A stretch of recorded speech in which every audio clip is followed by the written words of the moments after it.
Gilded Vale got its name from the way the wheat fields used to look in the sun. But this place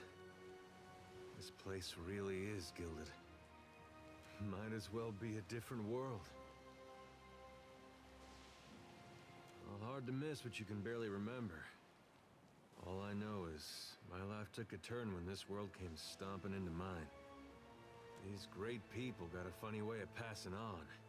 They disappear from the world, but leave their problems behind for the rest of us to deal with.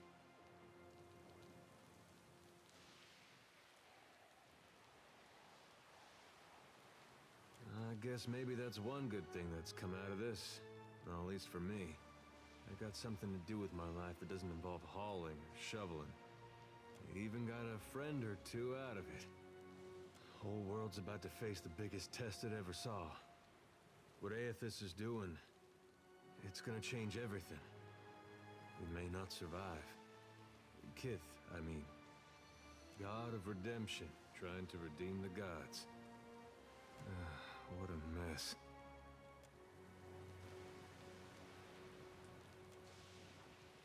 "5 years ago, you controlled the destiny of thousands of souls in Sun and Shadow. But the choice you make today shall define the fate of every living thing in Eora.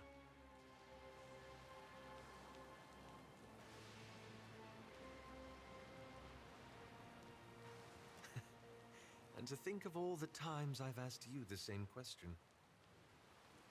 I suppose if it were up to me, I'd want to leave someone or something in charge, to guide and shepherd us.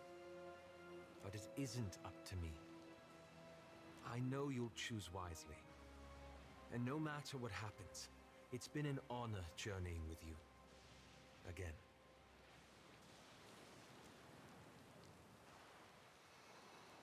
I am thinking that Aethys has come this far, and he will not wait on you before he finishes what he started.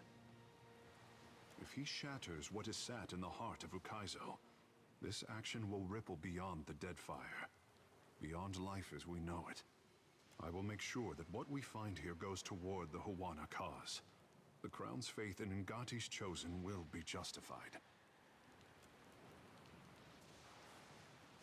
The land of my mothers, as real as anything that rises up from the bed of the sea. Also, smaller than I expected. This should be as interesting as the last time I confronted a god-possessed Adra Colossus. Captain, I am my mother's son. I have seen things you would not believe. What say? Shall we find him, Captain? We gonna do this or what? If it's all the same to you, Watcher, I'd rather not miss the moment my god brings the darkness down upon us. I want to see Gon become the true deity of death.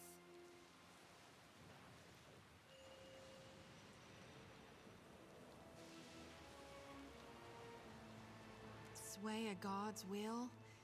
You trying to make me laugh? Well, if anyone could do it, I reckon it'd be you. Tell me, Watcher, can there be a god of light and birth if souls themselves can no longer be reborn?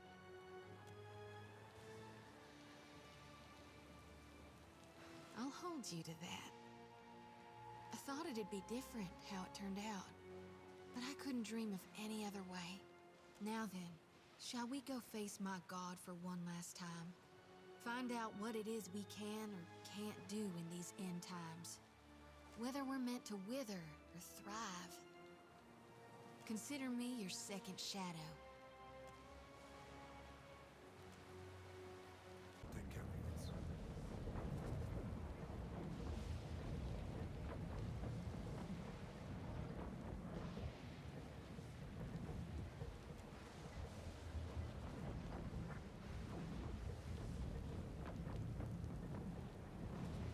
I have stood here before.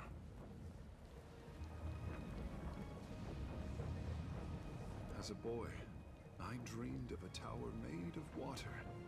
I stood at the pinnacle and made obeisance to Mother Ngati. This tower, this view. Kara, just so. Ngati's covenant, first form of water shaping. It is here, waiting for me. So beautiful. But look what they have done with you.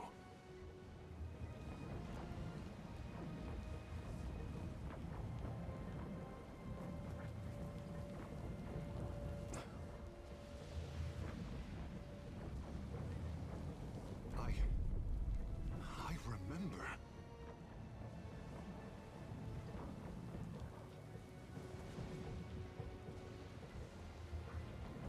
I am the tremor that inspires the tidal wave.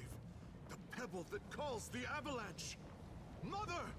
Your son has found his birthright where you left it! My people never doubted that Ngati's Chosen would find our ancient gift. Takara, I did not share their confidence until now. I am ready, Watcher. Let us finish what we started.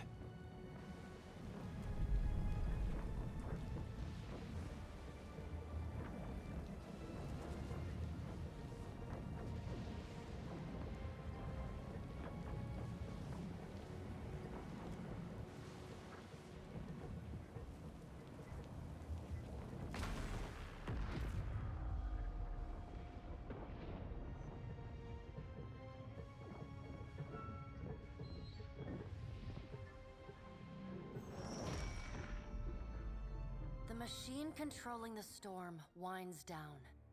The clattering of its machinery settles into a low whir and then, at last, hiccups to a halt. Beyond the tower, the black, roiling clouds of Andra's mortar roll away from the ancient city of Ukaizo, with only a tired sigh of wind to see them off. And on that last breath of wind, comes to you a familiar sound. The ring of a bell. The bell's ringing is soft, not the clangor and torrent you've grown used to. It calls to your soul, and your soul yearns to follow it. Your soul flees from your body and into the beyond, chasing that sound. It leads you at last to Bareth's realm, to that cold platform and room of endless doors. Watcher, your journey nears its conclusion. The pallid night stands before you, her gaunt face impassive. I would think you a fool, were you not? Change unsettles, and not even the gods are immune to fear. Soon you will confront Aethys for what will likely be the final time, and you will do so as the Herald of Bareth, the only creature on the face of Aora to whom he will listen. Remember that. The pallid night inclines her head to you, black hair hanging lank in her face. She steps back and cedes the floor to Helia with a small, resigned sigh. If Aethys truly intends to go through with his mad plan to destroy the Wheel, a generation's worth of souls will be trapped in the in-between. So many would suffer. How can Aethys be so cruel? He cannot just abandon them. Aethys must help the Kith find a quick solution. Abaddon strides forward. Aethys thrust this crisis on the Kith. They did not bring it upon themselves. Their only mistake was in trusting us to watch over them. Who will help them rebuild their world now? Aethys will reveal every secret of the gods. Will Kith be able to change the established order if they have no wonder to inspire them? Aethys must help them resolve this quickly, lest every one of Aora's few remaining mysteries be laid plain.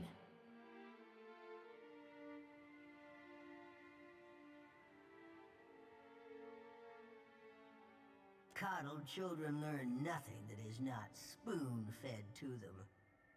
With the wheel destroyed, Kith will tear themselves apart. It is the gods' duty to prevent that happening, lest they doom us all. And as Kith must be ruled, so too must the gods. I say that if Aethys is so eager to throw down the mantle of power and step aside, I shall take my rightful place as Queen of the Gods again. Kith are strongest when they follow our lead. And we are strongest when we lead in turn. United in purpose with the gods, Kith can accomplish things that without us, they could never have even begun. They must be shown their boundaries to surpass them. Kith will not solve Aethys' puzzle on their own. And without an established order to fight against, the bonds that bind them dissolve, and they fight amongst themselves.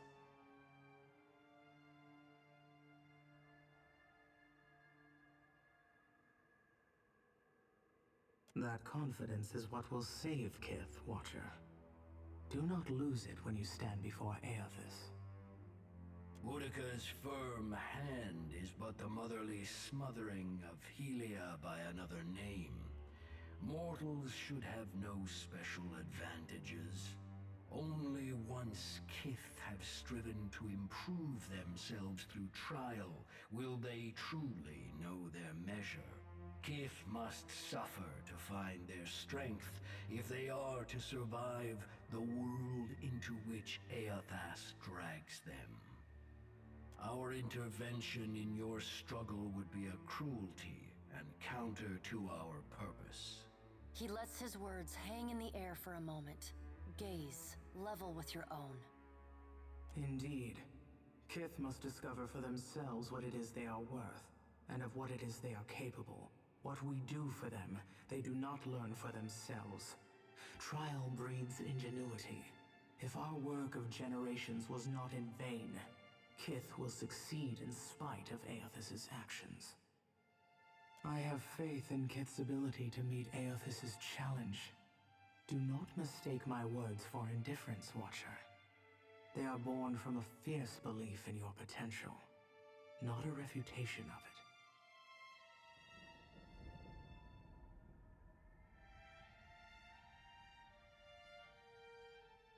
And yet you come to Okaizo with only the Huana at your back.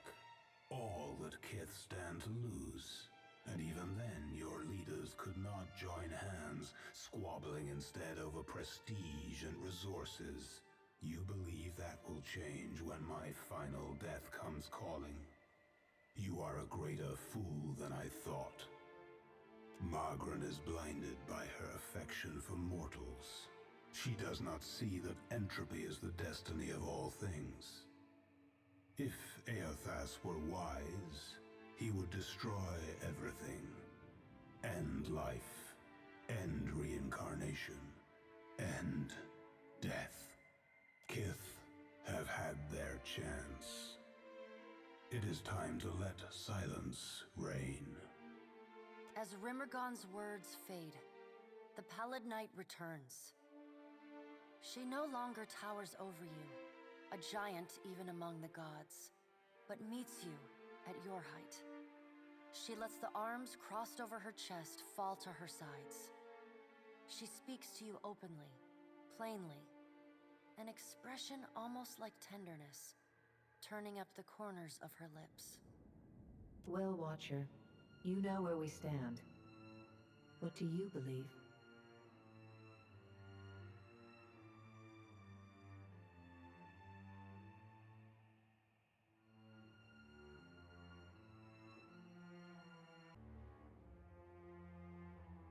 Take care that you do not sacrifice all, Watcher.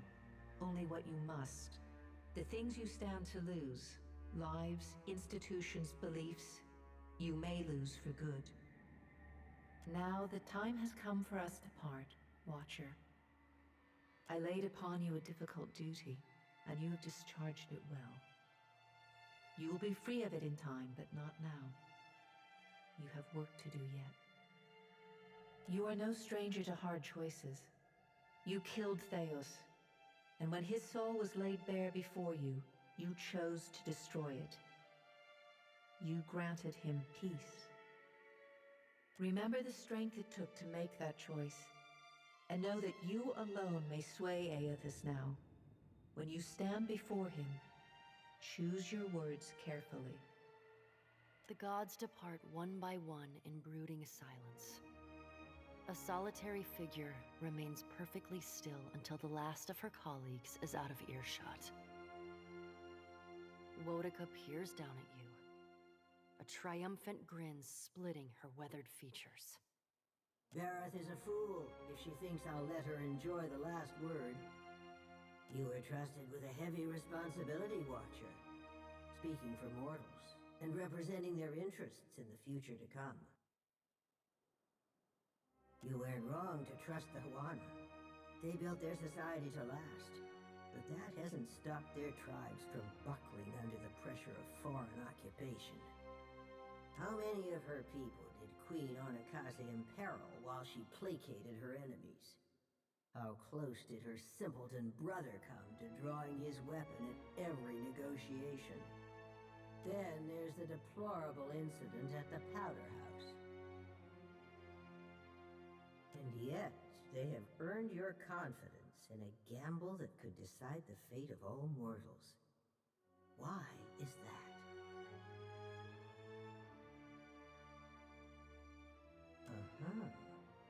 Consider my curiosity appeased.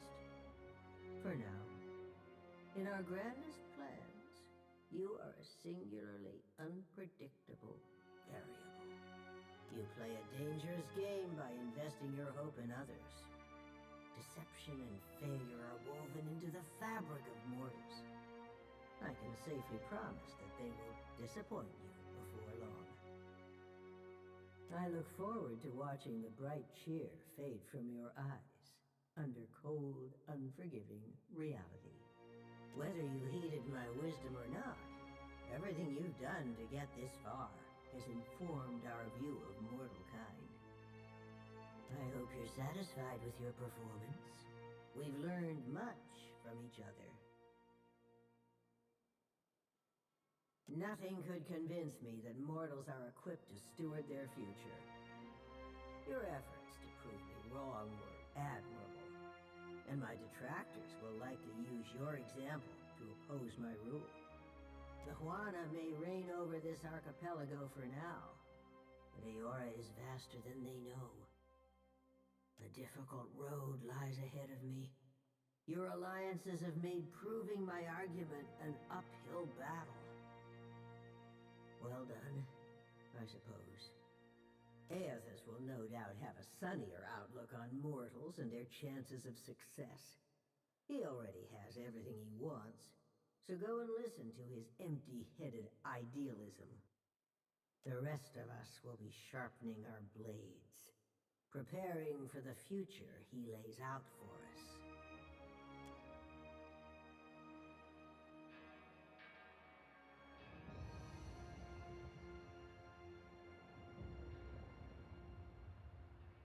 You keep falling asleep on me, I'm gonna have to start walking behind you with a pillow.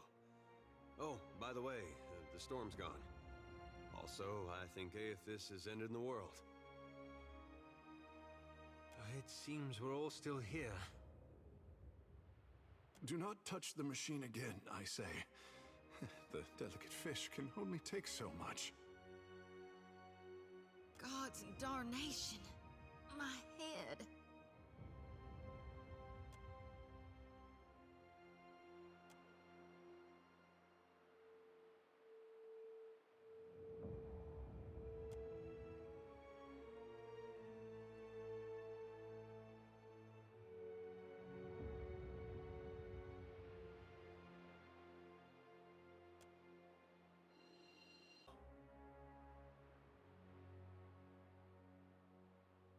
You think to steal my golden dream, but I will not allow it to happen. My gratitude is yours for disabling the storms. It seems I did not require Rivan's ship to reach Ukaizo in the end. Not on your soul. I have waited for this casita for far too long. Until the next life? Nor perhaps not, considering.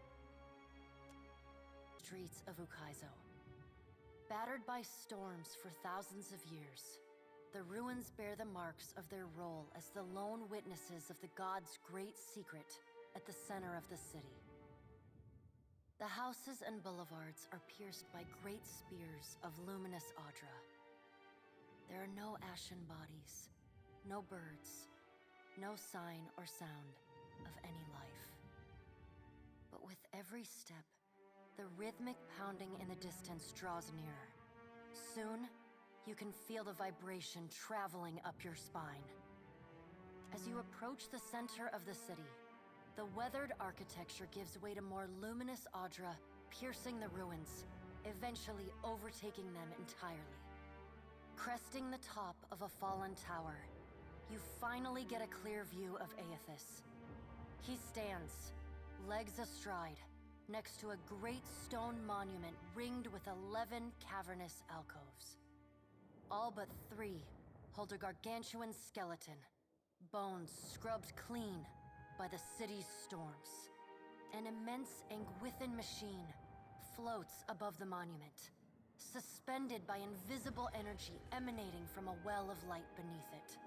Great brass rings spin around a core of metal and Audra at the machine's center. Periodically, Aethys's massive arms swing back. The movement alone is enough to draw great gusts of wind toward him. When they come down on the machine, the impacts are accompanied by eruptions of electricity, fire, and smoke. The hundreds of luminous Audra pillars across Ukaizo sympathetically dim in a rippling wave that spreads out from the machine. The only safe route to the god is a steep ascent along a monstrous pillar of luminous Audra.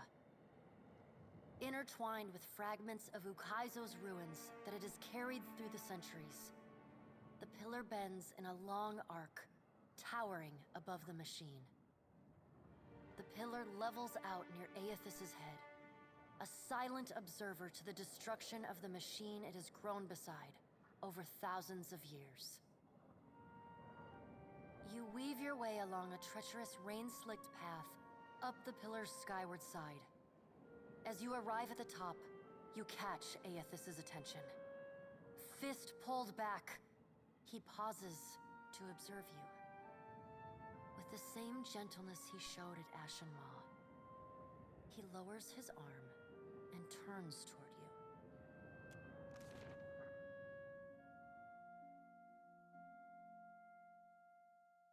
Strange to see Ukaizo in this way. It may be hard to picture, but this city was once full of life. The Huana, yes, but also kith from many other cultures. Great hanging trees shadowed these boulevards. Gardens sprawled across the open rooftops. Each spring, a festival procession would wind its way from the hillside into this valley. The celebrants would pass through a steep walk among the stalls of foreign merchants, flowers falling upon them from all sides. All people of all nations, together in a celebration of new life. Such was the power and beauty of lost Ukaizo. Can all of that beauty and life return to this place, Mighty One? Has the future of my people awaited them here? Lost Ukaizo remains only in name, Tekehu. It is a name as barren as this city. If future generations wish to create life in this place, they must look forward as much as they look back. This isn't right. You can't put this burden on us. You can't make the gods' problems our problems, our responsibility to fix. How can you have faith that what you're doing is good? You know how many people are going to suffer because of this.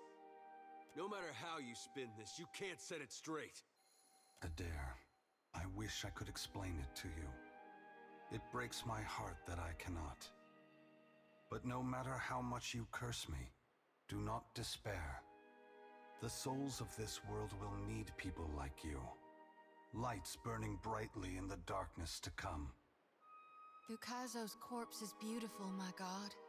This, its current state, is but one spoke in the ever-turning wheel of life and death, and so no less worthy than its incarnation at birth. But you seek to break that wheel. I beseech you, Gone, that when you do it right. Burn to ash every Audra root in hell so that it may never regrow. Let the darkness reign eternal. It saddens me that the harvesting of souls in my name has brought you to this place, Shoti. But I am the cause, and I must take responsibility for it.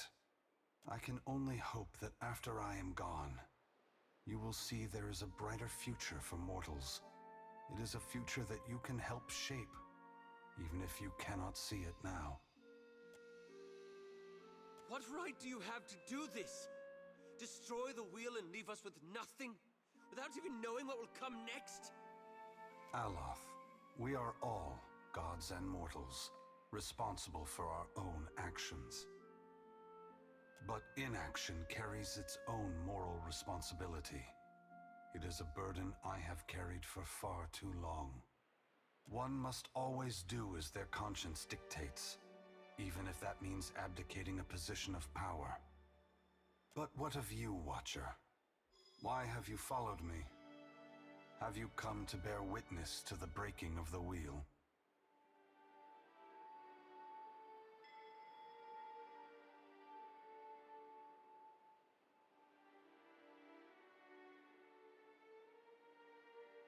Mortals are already inspired. It is what has pushed them on for hundreds of generations to reach this point in time. Animancy is poised to go far beyond what we Ingwithans ever discovered. Why does Helia think I should lend more power to mortals?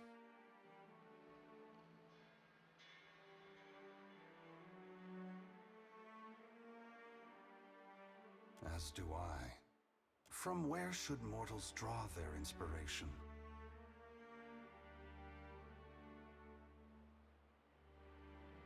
Very well, Watcher.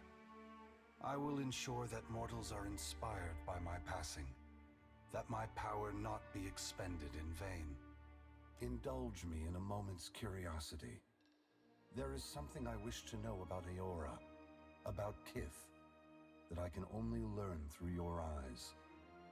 You followed me all this way, dodging an armada, navigating an impenetrable wall of storms, voyaging across uncharted seas, with the machinations of gods echoing in your ears, all the while trusting in the institutions of Kith to get you this far, and earning their trust in turn. Whatever else happens this day, that much is remarkable. I believe that mortals possess the strength to collaborate and shape a future of their own design. Not all of my brothers and sisters agree. By relying on others and coming together in a time of crisis, you illustrate my point. The gods will witness you and question their assumptions about how responsible, empathetic, and sophisticated mortals can be. What inspired your decision, Watcher? Did the choice echo your foundational beliefs? Or were you influenced by observation?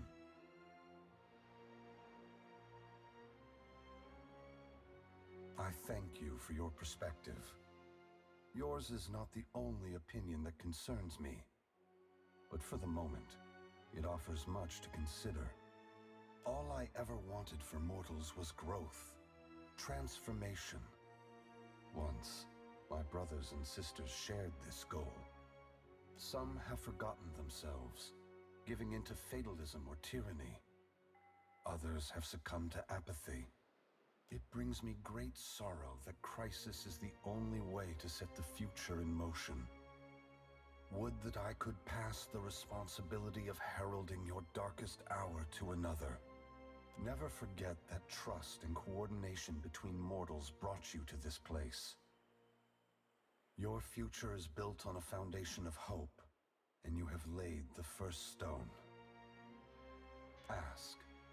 You are entitled to any answer that is mine to give. The great work of the Ingwithans falls to ruin. Reincarnation as we know it will end.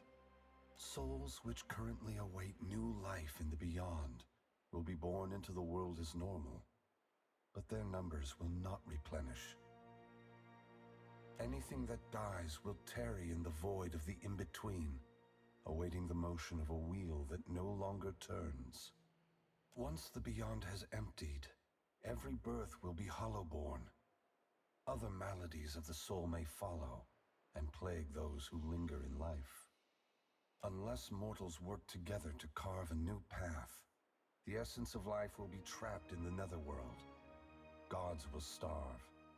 Eora will grow silent and cold. A generation or more. That much essence is already poised to flow into Eora. But unlike an hourglass, no amount of turning will compel the sand to reverse its course. Should you choose, you could lay down your burden and trust in your children's children to set matters right. That depends entirely on you. By your reckoning, there are still good years to come. By ours, time is short. When we tamed the cycle of reincarnation, we broke what had once functioned naturally and without intervention. The flow of essence will not normalize on its own. Essence will simply pool in the void of the in-between, never passing through Adra networks to the beyond. The dead will be left to wander in darkness, confusion, and sorrow. Yes, they must work toward a solution or perish. If that task is beyond their skill, then they no longer deserve their position. I would have them justify their right to lead. That could mean swallowing their pride and hearkening to the wisdom of mortals. Some, I expect, will perform better than others. No one is worthy of unconditional trust. If you feel the gods are beyond forgiveness, then they don't deserve your obedience. Make your future one that doesn't require them. Should you choose to accept the gods, I hope that you temper your faith with skepticism. Boudica is entitled to her opinion. If the intent of this test is to justify an uprising to come, that is more worrisome. The other gods must decide for themselves if mortals are ready to dictate their future. Should Boudica's tyranny prove the only alternative, mortals must prepare for a terrible conflict. Your perspective bridges eternity, Watcher. Many will look to you to mediate differences that could shake the very foundations of Eora. For several reasons. My strength was diminished after the Godhammer bomb, and assuming this form took incredible effort. With so many vying for control of the Deadfire, I also saw a ripe opportunity for mortals to cast aside their differences and stand together as one. They have never been more powerful, more capable. Because of this, the gods must justify their importance or be proven obsolete. I apologize, Watcher. There is nothing I can do to restore the glory of your hard-won and poorly situated estate. What happened to Cadnua was not personal in nature. I would have occupied the statue even if it was buried beneath Defiance Bay. Given your perseverance, I know that a second home cannot be distant in your future. You have only to seek it out. I must attend to my final work now. I cannot delay any longer. You have carried a heavy burden across the Deadfire, Watcher. Before I go, I would rid you of it.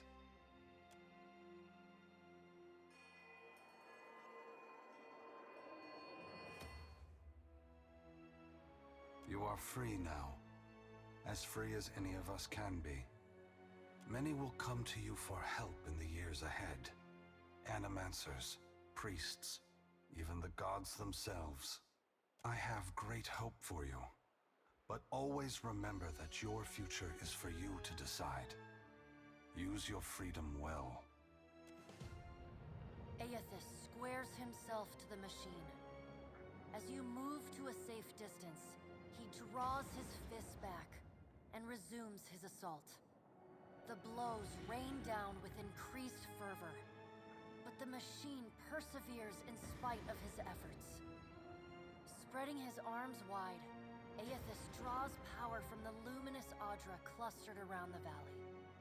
The energy courses through his body, limbs overflowing with intense light and waves of heat. He returns to his task, each strike bringing with it the sound of cracking stone and twisting metal, the flickering of luminous Audra across Ukaizo.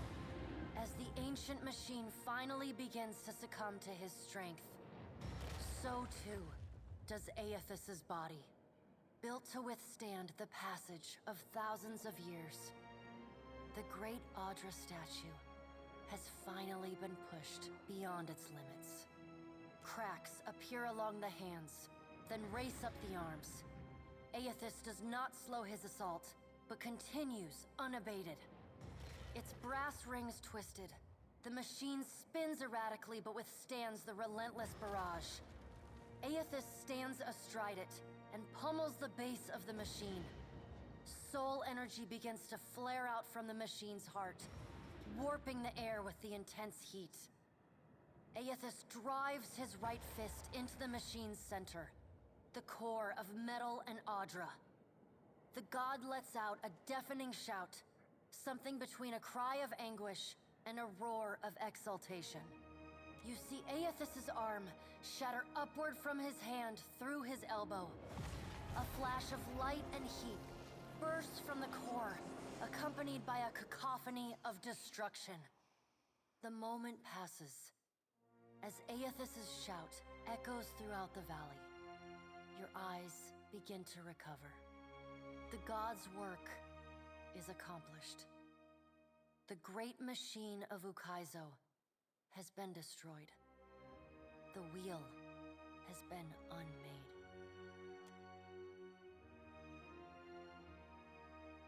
As Aethys's voice fades, the enormity of what you've accomplished sinks in. You have confronted a god. You have rediscovered the ancient city where the wheel was forged, and you have seen the wheel shattered. What comes next is uncertain, but already the legend spreads of the Watcher, who survived Andra's mortar and stood toe-to-toe with Aethys. On your recommendation, Aethys disperses his essence, and that of the thousands of souls within him, to centers of knowledge and learning around the world. Animancers, engineers, wizards, and scholars of all stripes make astounding breakthroughs in understanding and harnessing the phenomena that govern Aora. While some of these developments prove beneficial to Kith, others are decidedly less so. But such is the price of innovation. What remains to be seen is how, indeed whether, they will restore the cycle Aethys has broken. Reclaiming Ukaizo is both a symbolic and a practical victory for the Huana. The ancient city is a potent reminder of their people's ancient glory, and it promises to be a much more easily defensible capital, especially with the storm controls of Andra's Spire close at hand. The other tribes unite under the Kahanga and dedicate themselves to rebuilding Ukaizo and relearning its secrets. The Valian Trading Company continues its operations in Deadfire, though it is forced to renegotiate many of its contracts with the newly empowered Huana Crown. Company leadership finds that the new terms are much more favorable to the tribes than to their own interests in the region. Due to these changes, the Valian Trading Company eventually withdraws most of its people from Deadfire. The Royal Deadfire Company is allowed to continue trading in the archipelago, though they are forced to submit most of their outposts and fortifications to Huana leadership. The storms across the Rawatayan mainland subside along with those of Andra's mortar. However, Rawatai regards this respite with a wary eye, ever mindful that the machinery at Andra's Spire remains under their foe's control. The battle at Andra's mortar leaves the fleet of the Principe Sen Patrena in shambles. Thus sundered, they fight among each other until they are little more than squabbling bands of pirates. They continue to harass unguarded merchant vessels, but they are fit for little more. Gone are the dreams of empire and the hunger for primacy. The mysterious deaths of Governor Clario and Storm Speaker Ikawa provoke hostilities between the Valian settlers and the Huawan residents. What starts with angry words escalates to retaliatory killings as each side blames the other. By the time anyone bothers to question the strange coincidences surrounding their deaths, including reports of a cloaked Omawi woman seen in both the port and the village, both sides have gone too far to turn back. The conflict eventually draws the attention of Queen Onikaza, who sends a contingent of warriors to drive the remaining Valians from the island.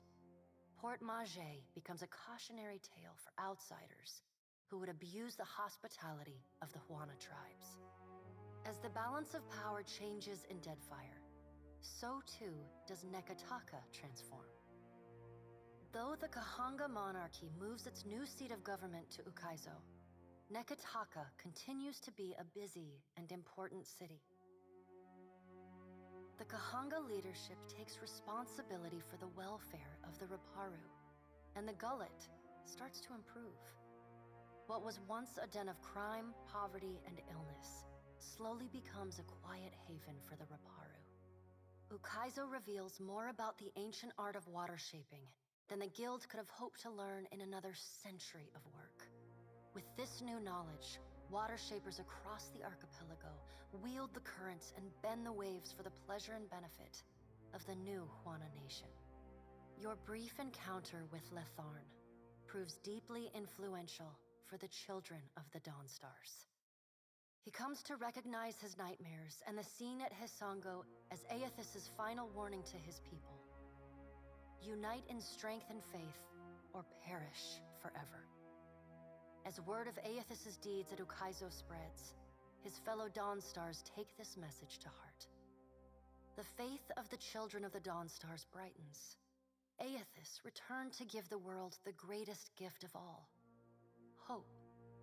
In response, they continue feeding, healing, and helping the neediest in Deadfire, just as they have for decades.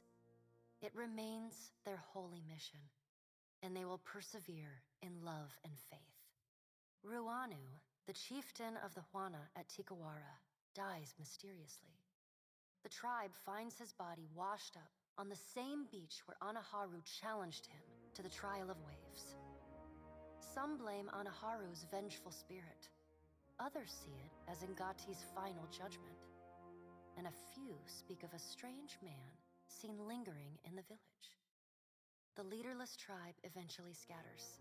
Some head to Nekataka, while others seek out the Wahaki. The dragon, Neraskirlas, no longer passes between Aora and the White Void, and the dead flow slowly breaks apart, exposing the temple long frozen within.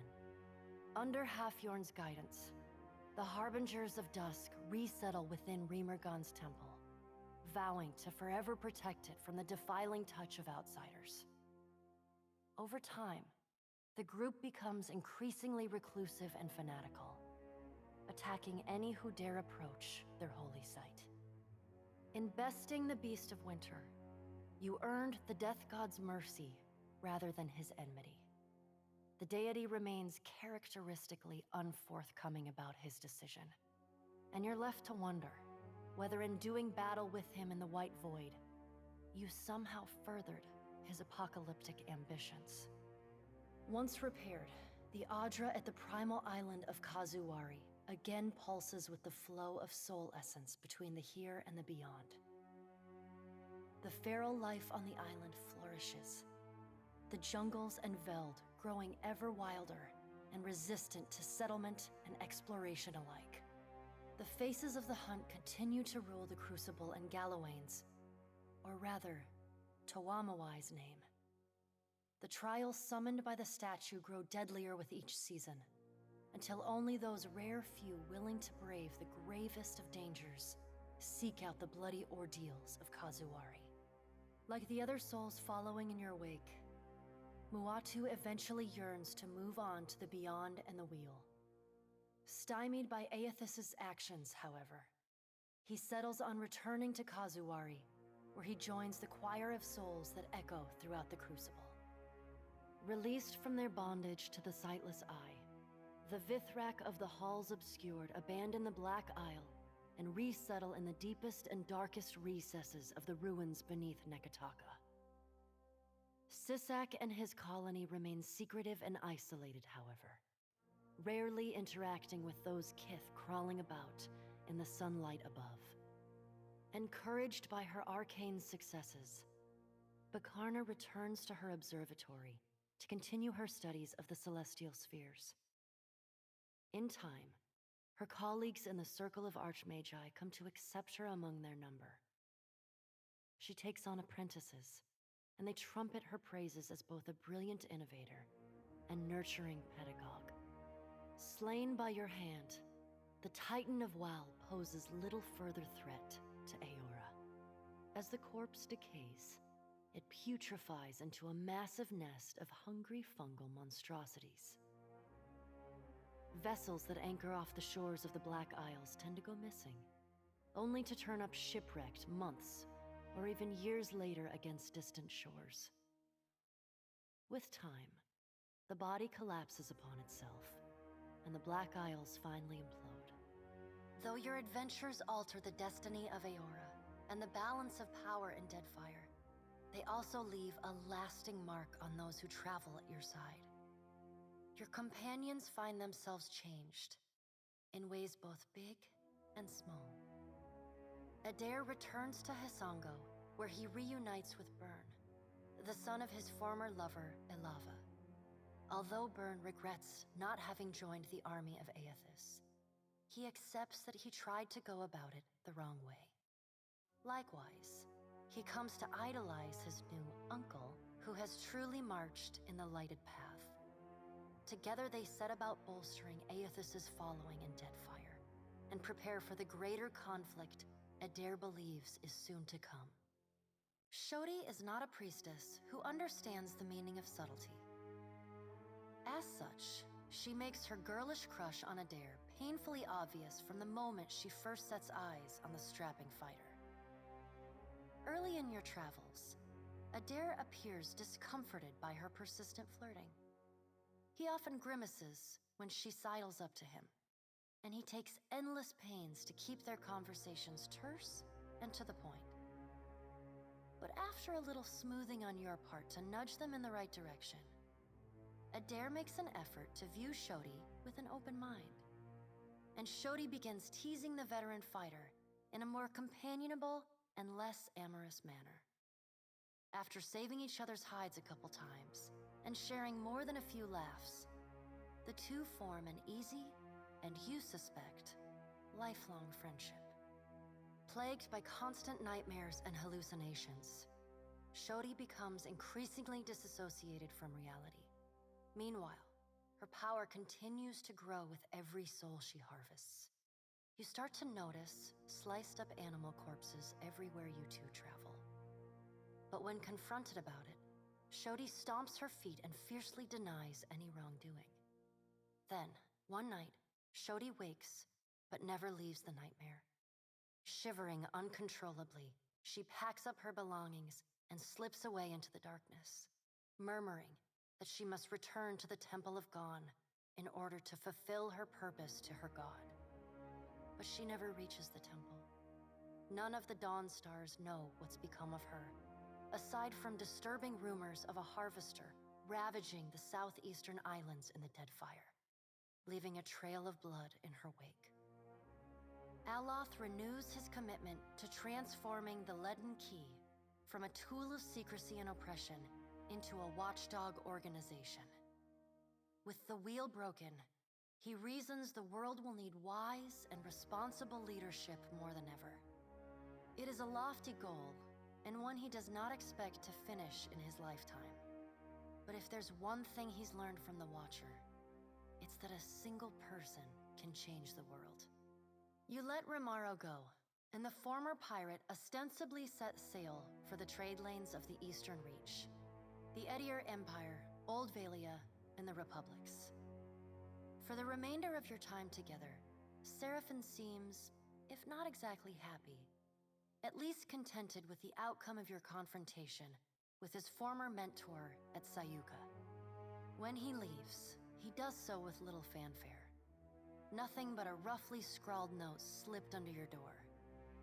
Be seeing you, Cap.